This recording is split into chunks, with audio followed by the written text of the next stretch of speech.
for its unwavering commitment to building staff capacity across tertiary institutions and quality assurance agencies, reskilling and upskilling them for our increasingly digital world. Special appreciation goes to Distinguished Professor Peter Okebukola for his foresight, vision, and dedication to advancing innovative capacity building initiatives across Africa's higher education landscape. The National Pre-Investor of Nigeria remains proud of its partnership with VICBHE and pledges continued support towards its programs and projects aimed at transforming higher education. To the over 5,000 participants enrolled in this module, I wish you a rewarding learning experience. And on behalf of the Vice Chancellor and the entire NAN community, I wish VICBHE and all participants a most successful Module 11. Thank you very much. Thank you very much, representative of the Vice Chancellor, DVC TIR, Professor Christine Ofule. Now we move to the next guest, and that will be Professor Paulinus Fukwele, the Executive Secretary of the National Commission for Colleges of Education. You have the floor, sir. If it's not here. Yeah. I'm wondering if Pius, just a minute, ma'am. Somebody who normally represents him is not in the room. So we're moving on. All right. So then we move to the Executive Secretary of the National Board for Technical Education, Professor Idris Bugaji. Professor Bugaji, you have the floor, sir. I'll just check if he's in the room. I'm not able to locate him. I understand he's attending a TV interview, but he has asked that he be represented. But the person representing him had not been able to have access because of the fullness of the room, sir. Okay, sir. Okay, sir. Our VC Emeritus, Professor Nasiru Meiturari, and facilitator of Mojo 11. Thank you, sir. You are a great mentor to us all. Yeah. You are our mentor, sir. No, sir. No, sir.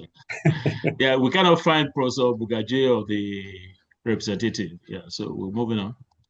All right. It's my pleasure then to invite Architect Dr. Sonny Ichono, the Executive Secretary of the Tertiary Education Trust Fund, for his goodwill message. Just check also if our ES is in the room.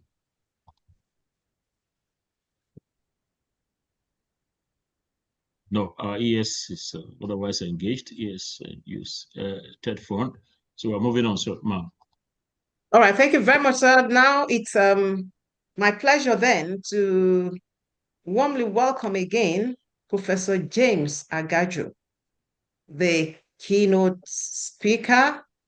And before we invite him to deliver his address, let me welcome the Institute Registrar, Mrs. Wosilatu Ainodia, to give his citation. Thank you very much, Ma. Distinguished ladies and gentlemen, permit me to read the profile of today's keynote speaker, Professor James Agajo, a distinguished scholar and leading voice at the intersection of emerging technologies and global policy. Professor Agajo holds a PhD in telecommunication and computer engineering and brings over 2 decades of academic leadership to his field. His work bridges advanced research and practical policy, translating innovation into actionable frameworks for international governance. His expertise has earned him global recognition, serving as advisor to the United Nations Office of the High Representative for the Least Developed Countries, and as a member of the Academic Advisory Body on Emerging Technologies for the International Telecommunication Union. With more than 150 influential publications, Professor Agajo's scholarly contributions have shaped discourse on artificial intelligence, Internet of Things, and blockchain. His groundbreaking work has been honored with multiple United Nations awards, 2021 to 2024, as well as top distinctions from IBM in AI and emerging technology innovation. He currently serves as Professor and Director of Research and Development at the Bahrain Center for Global Governance. So with utmost respect, I invite you, sir, to deliver your keynote address. Thank you. 15 minutes, 15 minutes. You need to unmute yours. Please unmute your mic. Technical team, can you please give him access? Yeah, I will try that. Yeah, don't worry. I will. Yeah, you can do that now, sir. So go ahead. Go ahead. Okay, Go ahead. thank you very much. Thank you very much for that wonderful address. I greatly appreciate, and I'm equally privileged to be here. Thank you for finding us worthy. I want to use this opportunity to greatly appreciate the chairman of this occasion. Very sound presentation from him, and equally the entire management of VICBHE for this wonderful thing you're doing, this initiative. We look forward to more as we are all benefactors of the wonderful things you're doing, and equally for some of the members of this board today who have actually found time to come and made similar presentations. Greatly appreciated. So with the time available to me, let me try and get to what to do. So I'm going to share my screen now. We do that. Please note that you have 15 minutes, sir. Yes. I will work within that time. So with the hope that you see my screen. So this is what I'll be presenting here today. It's about mastering digital survey tools for research and evidence-based decision making. And I cap it, turning data into actionable insights. So quickly, these are what we were expecting, what we will cover. Can you go to slideshow, please? Go to slideshow. Okay. Can you see it there? Oh, yes, of course. Yes. So, okay. What we'll cover today is what we have here. And the why, the digital survey landscape, the crafting and perfect survey, question mastery, distribution and maximizing response rates, from raw data to insights, that analysis and visualization, informing decisions, the evidence-based framework, and some case studies and best practices. So I have this to say.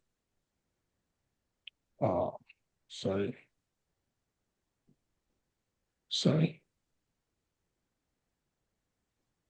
Just a minute.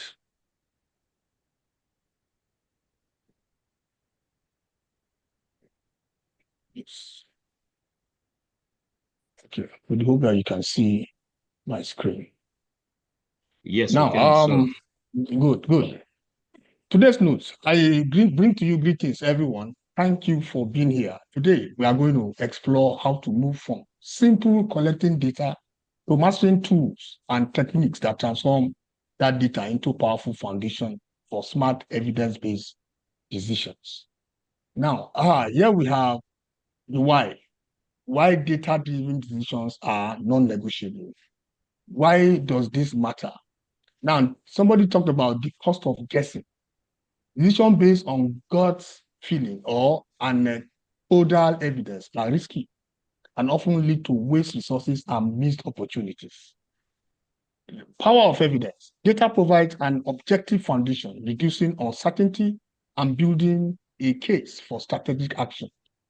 Now, data survey are a scalable, efficient, and powerful way of gathering this evidence directly from your target audience, customers, employees, stakeholders. Now, we have something about statistics on this. Organizations that use data-driven decision making, organizations that use data-driven decision making are 5% more productive and 6% more profitable than their competitors. This is credited by MIT Slow Management Review. So these are some statistics we have on ground. Now, the foundation, strategic survey design in academic research. Let's take this table quickly. Now, critical pre-tool consideration. Now, this strategic survey design, when looking at it from the point of critical pre-tool consideration, we have defined objectives and constructs. Question says, what exactly do you need to measure? Operationalize your variables clearly. 2, under that critical pre-tool consideration, choose your platform wisely and be sure that, yes, they are actually compatible with what you want to do. There are different kind of platforms. Like you have Google Form here, Quadrix here, Jinx Online Survey here, and all of that. And if you look at go right, you see best practices for robust data. Now, under defined objective and construct, avoid leading and double-barreled questions. Instead, don't you agree new policy is excellent? Because of time, I might have to scale down. Utilize scale effectively. Use established scales. Keep scales labeled consistently and pilot your survey. Test with 5 to 10 colleagues or sample for your population. Maybe in case this might probably not be driving in, we'll go further to talk more. Yeah, execution and enhancement, leveraging D2 features. Now, here we have on this table, this caption here, heading here, powerful D2 features. Branching logic, that's skip logic, dynamically show hide question based on previous questions, D2 validation and response requirement. That's force a specific format, numeric range, emails, or require an answer. Mobile-friendly design. Ensure your survey renders correctly on smartphones and tablets. Easy accessibility is what this one is talking about. You probably make these things, the platforms, we're talking about platforms, very, very important, how easily accessible. Because at the end of the day, the summary of all of these things is providing seamless, accessible, stress-free platform, which will make all stakeholders to have easy access. So why it matters for academic research? This reduces what? Participant fatigue, irrelevant questions are hidden, improves data quality, eliminates not applicable responses, allows for complex protocols, enable sophisticated screening and follow-up. Now, enhance data integrity. And again, robust response rates, ensure anonymity and confidentiality, saves time and reduce errors. Here it says that automates the transfer of data to your analysis software, preventing manual entry mistakes. So here you have another one here, which has to do with informing strategic and data-driven insights. Now, strategic application, stakeholder pulse check. Here we have faculty and staff satisfaction, student experience and engagement, alumni and donor sentiments. For administrative impact, here you have identity systemic issues before they escalate, measure of ROIs of initiatives, and boost retention by proactive addressing. So I'm taking them one after the other. These are strategic application on one side, administrative impact of ROI. Now, governance and operational excellence. Operational priority. Central governance. Establish a clear protocol for launching institutional surveys. Now, leadership action and benefit. Action. This action for this creates a cross-functional review committee. The benefits are reduce survey fatigue, ensure strategic alignment, and prevent duplicate requests to the same audience. Going down, you have professional and brand management, which utilizes brand templates and consistent user experience. The action here, is mandate and use of official mobile optimized templates, benefit project institutional credibility, and increase response rate to a trusted professional appearance. So we can go on and on. There you have intelligent platform features, data security, compliance with their respective actions. Okay, we might go here and start breaking them down. Going in that table, maybe appear a little bit well, involving. So now here we have digital survey and an toolbox, an overview. And digital survey landscape, beginners and friendly are free. Now, taking your digital form as a platform, deep integration with Google Workspace, simple, great for basic data collection. Great for basic data collection. The Microsoft form, excellent of Office 365 users, simple interfaces. Now, to dwell more on this quickly, ever since the advent of Google Form and some of these digital survey tools, most persons still today don't really have not found time to understand what this is all about, except if they are forced to go into it, or maybe to feel it and maybe make use of it. Whatever we get here, we're creating a platform, a seamless platform that ordinarily will not require the conventional kind of process involved. So we could get our information, everything is what digitally captured, and all contributors and participators are filling in or probably participating by way of what? That's a good platform. Now here you have mid-range and powerful. That's another category of digital survey landscape. SurveyMonkey, that's extensive template library, strong analysis features. Then you have Typeform, beautiful conversational user interface that improves user experience. Here you have enterprise grade, that's the Quadrix, robust analytics, complex logics, ideal for academic and large-scale corporate research. Now here you have the survey lifecycle, which is what the end-to-end process, that's what we call it. Define objective, design and build, distribute, collect and analyze, report, and act. Now, a brief explanation on that is what you have here. Mastering digital survey isn't just about building the form. It's about managing this entire life cycle. A failure at any stage can compromise your entire project. We'll walk through each of these steps. Now, step one, find your research objective. That's the first step. Start and end. Start with 4 more minutes. 4 more minutes. Okay. 4 more minutes, please. Thank you. Start with the end in mind. Ask yourself, write a clear goal statement. Every question you write should directly serve this goal. You have the speaker's notes, which I gave here, that will lead us. If you don't know where you are going, the road you will take, any road you will take, any road will take you there. The vague objective leads, objective leads to a blotted, ineffective survey, but rootless in your focus. So you should be having the destination in mind in as much as you're actually taking off from the origin. The user experience is everything. That's under crafting survey. When you're crafting survey and design principle, user experience is everything. Keep it short and focused, logical flow, mobile first design, clean aesthetics. A purely design survey leads to survey fatigue, which leads to drop-offs and poor quality data. Your survey is a conversation. Make it a pleasant one. Then here, mastering, and that's question mastering. Now choose the right tools for your job. Close-ended and structured, open-ended or structured. Mix and match these types. Use close-ended for quantitative data, open-ended to uncover and why behind the numbers.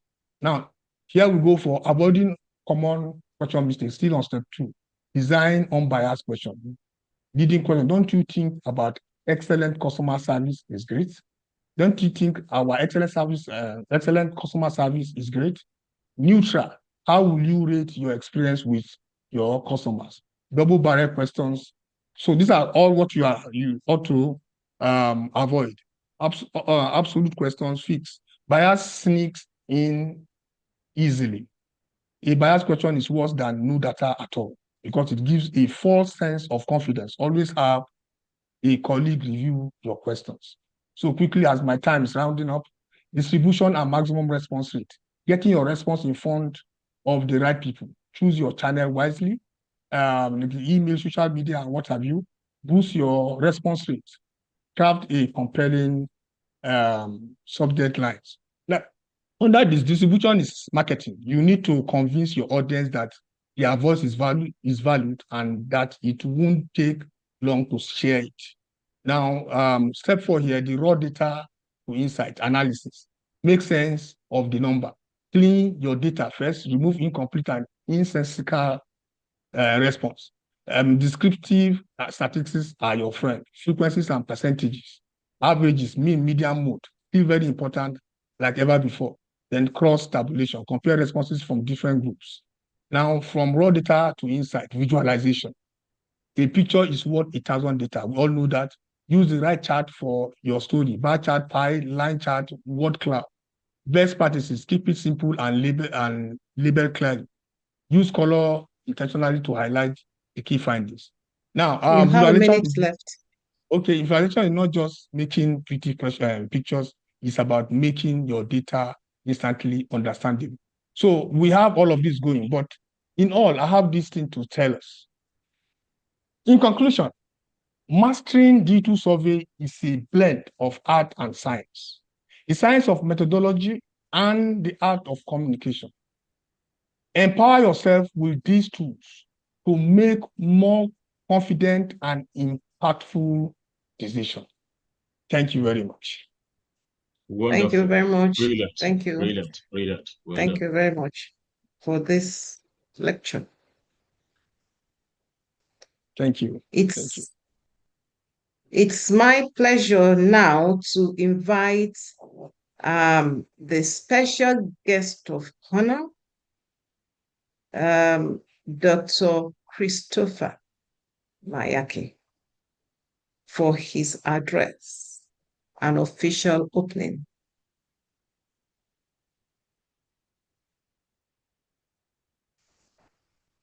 Let me check. I'm sure it's in the room. Yes.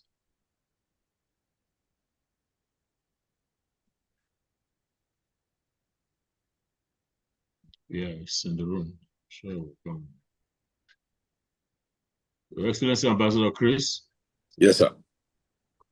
Okay. I'm trying to also the video. Activate your video. Yes.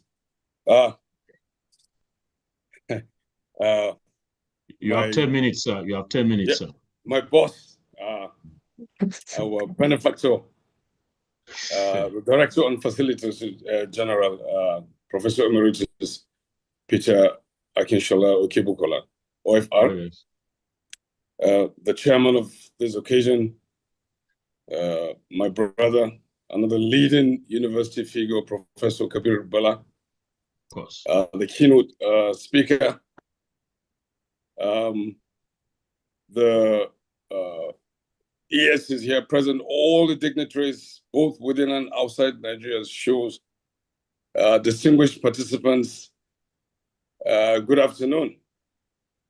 And I would like to start by saying that, as in all previous occasions, I consider this a distinct honor and a rare privilege to serve as special guest at the opening ceremony of VICBHE's 11th model under the theme Mastering Digital Survey Tools for Research and Evidence-Based Decision Making.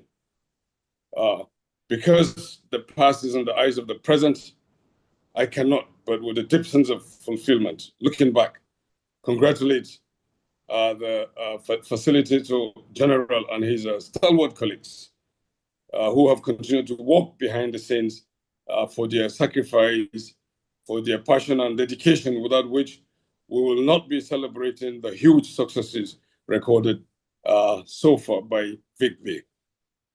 The theme of this 11th module is both timely and pertinent because it resonates with the transformative shifts on the way in higher education and the future of work.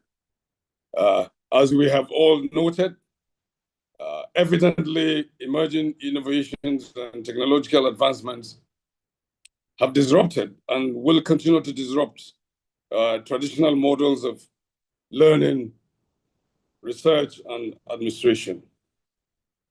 This model STEM therefore captures an essential imperative to harness the potential of digital tools while safeguarding the core of our humanity, as the chairman alluded to, without sacrificing ethics, integrity, and research input. And without, boring you, the presentations and the submissions and all the sentiments expressed by previous speakers have captured the beauty, the technicalities, and the utilitarian value of digital tools for more than one reasons. They're cost-effective, they're efficient, they save so much in physical, material, and administrative costs. They're more flexible, they're faster. They give us unlimited access to insights. They're faster, and they enable decision-making. And above all, we also have access to world-class resources.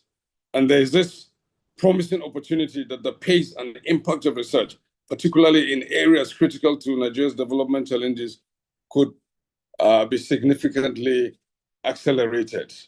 We have also agreed, and there's a converging point that digital tools, apart from being supportive, also are central pillars for reimagining how our curriculum are designed, how they're delivered and evaluated, particularly in resource-constrained educational systems like Nigeria. I like to say that, for Nigeria to maintain momentum in its digital ecosystem, it is imperative for leaders, policymakers at the highest level, practitioners, all stakeholders, must prioritize continuous investment in digital infrastructure and tools, broadband, penetration. We need to retool and provide capacity building opportunities to enhance the proficiency of academic and non-teaching staff alike. I want 2 minutes more, Your Excellency. 2 minutes more, yes, sir. Yes. So I want to say that we like to congratulate the participants, the new entrants. I like to urge them to avail themselves with the opportunities and derive maximum benefit. They must also avail themselves and apply themselves fully to all the tasks implicit, day in, day out, whenever they are called upon. I congratulate our benefactor, Professor Okebukola, who I dare say has been a creative and a strategic driver of change and transformation, and all your colleagues here. We add one more minute. We add one more minute to your time. Thank you. I want to thank you, sir, for this opportunity. Your time is up, sir. Yes, I want to thank you for this opportunity, and I pray that this model will be a true testament to the brighter future for VICBHE and the participants yet. Thank you very much, and congratulations. Thank you very much, Dr. Chris Maya. Then you have to, you need one more sentence. I thought I heard the chairman declared open, but be that as it may, it is my distinct honor, once again, sir, to most respectfully and most gratefully declare this 11th module open.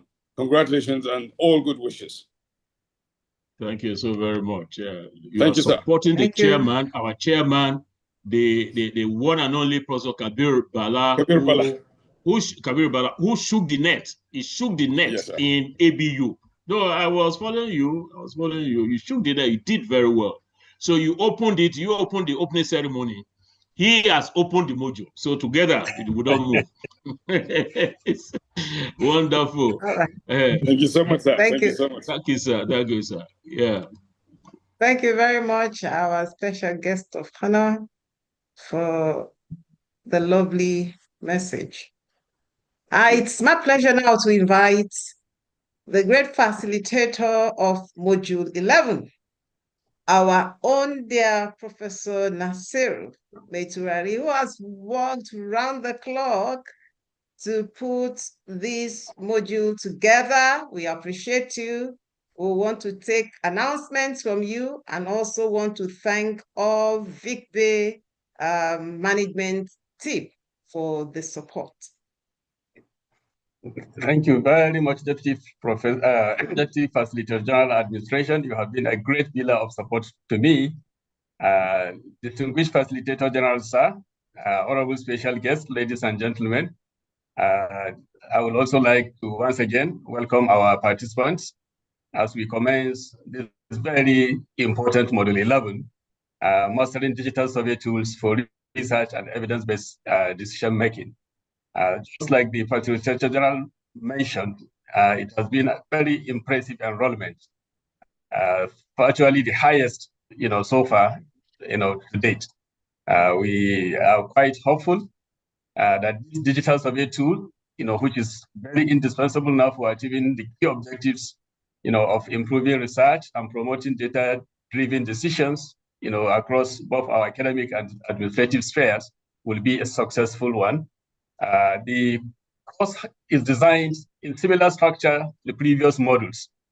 It's going to feature virtual lectures on Mondays and video lessons, alongside the discussion forums of Wednesdays, the debates of Thursdays, the weekly tests of Fridays, and also the practicals of Saturdays. So all of these activities are also embedded in this Module 11.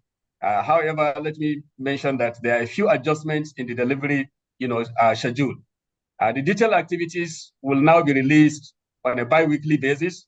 For us, this is to allow deeper engagement and flexibility. So the detailed activities for this week and the next, we calculated later in the day. But we would like to assure all participants that the debates for this week, which is traditional face-to-face surveys, are still more reliable than online surveys.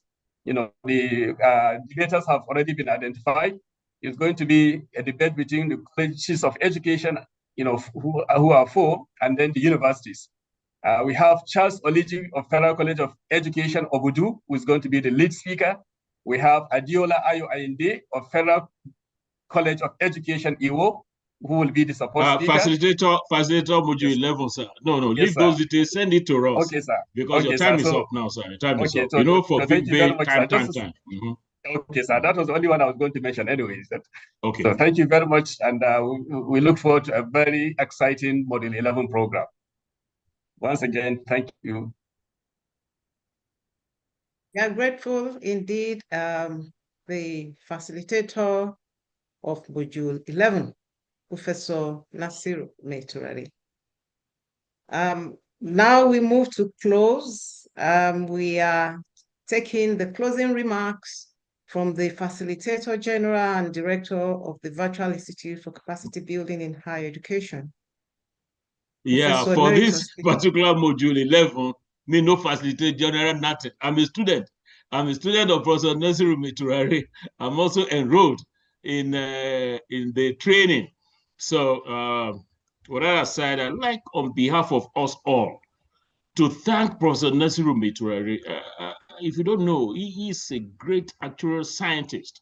He's a very successful former vice chancellor of IBB University. And he's a great asset to Ahmadu Bello University, a great asset to Nigeria, and a great asset to Africa and the rest of the world. So we are in your very good hands, Professor Nasir Meiturari, and I have no doubt whatsoever that by the middle of December, when we're having the graduation ceremony, including myself, I'll be graduating. We hope we will all have a very wonderful time. Thank you very much. Sir. If you check your clocks, You know, we have this interesting habit, which I think we all should imbibe, cultivate, and implement. That's keeping within time. We said this program is going to run from 2 o'clock to 3 o'clock. We have about 5 minutes left because of those that didn't show up. So I'd like to bring the opening ceremony to a close and to thank Professor Monioluwa Uolaniyi. You are, very great asset, registrar too. So thank you very much and have a very nice rest of the day. God bless us all and bye-bye. Thank you to our chairman, Professor Kabiru Bala. Thank you so many times over. Bye-bye, everybody.